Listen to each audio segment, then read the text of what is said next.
Hi hello welcome to Anas kitchen మా ఇంటి రుచులు. ఈరోజు వ్లాగ్ వచ్చేసి పాలక్ పన్నీర్కి కావాల్సిన పదార్థాలు చూపిస్తాను. పన్నీర్ని ఫస్ట్గా నేను ఇలాగా క్యూబ్స్లా కట్ చేసుకొని ఆయిల్లో ఫ్రై చేసి పెట్టేశాను.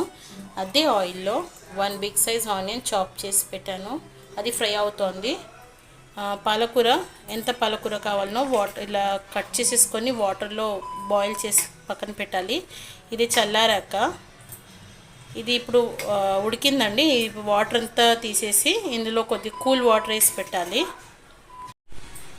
పాలకూరని ఇలా వేడిలోకి తీసేసి కూల్ వాటర్లో వేసి పెట్టాలి. ఇప్పుడు ఇది చల్లారాక దీన్ని గ్రైండ్ చేసుకుందాం.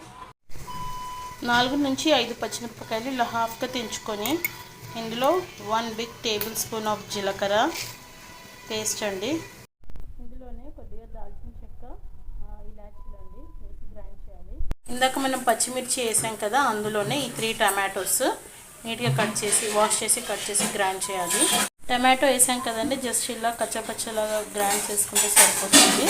ఆనియన్ ఫ్రై అయింది కదండి, ఇంత సరిపోతుంది. ఇందులో 1 tablespoon ginger garlic paste fry అయిపోయింది. ఇందాక మనం గ్రైండ్ చేసి పెట్టుకున్నది మొత్తం అందులో వేసేయాలి.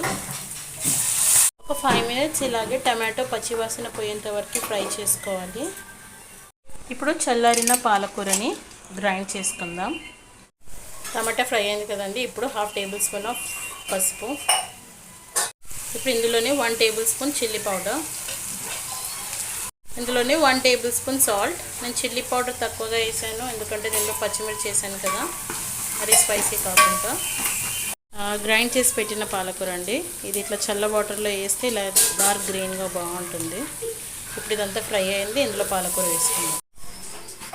ఇప్పుడు పాలకూర మొత్తం ఉడికేంత వరకు ఇలాగే ఫ్రై చేసుకుంటూ ఉండాలి. ఇప్పుడు ఇందులో మనం ఫ్రై చేసి పెట్టుకున్న పన్నీర్ అంతా ఇందులో వేసుకోవాలి.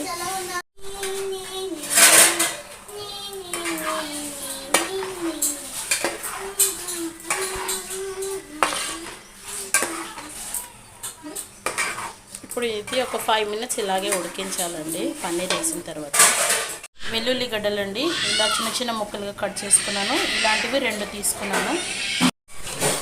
ఇప్పుడే వెల్లుల్లి వేసాం కదా, ఇంకొక 5 మినిట్స్ మెత్తగా అయిపోతాయి, స్టీమ్కే ఉడికిపోతాయండి. ఫైనల్గా అయిపోయిందండి. ఇప్పుడు గ్యాస్ ఫ్లేమ్ కట్టేద్దాం. ఓకే అండి, ఫైనల్గా పాలక్ పన్నీర్ అయిపోయింది. నేను చేసిన విధంగా ట్రై చేయండి, చాలా బాగుంటుంది. మీకు నచ్చితే లైక్ చేయండి, షేర్ చేయండి అండ్ సబ్స్క్రైబ్ చేయండి. Please don't forget to subscribe my YouTube channel. Thank you for watching.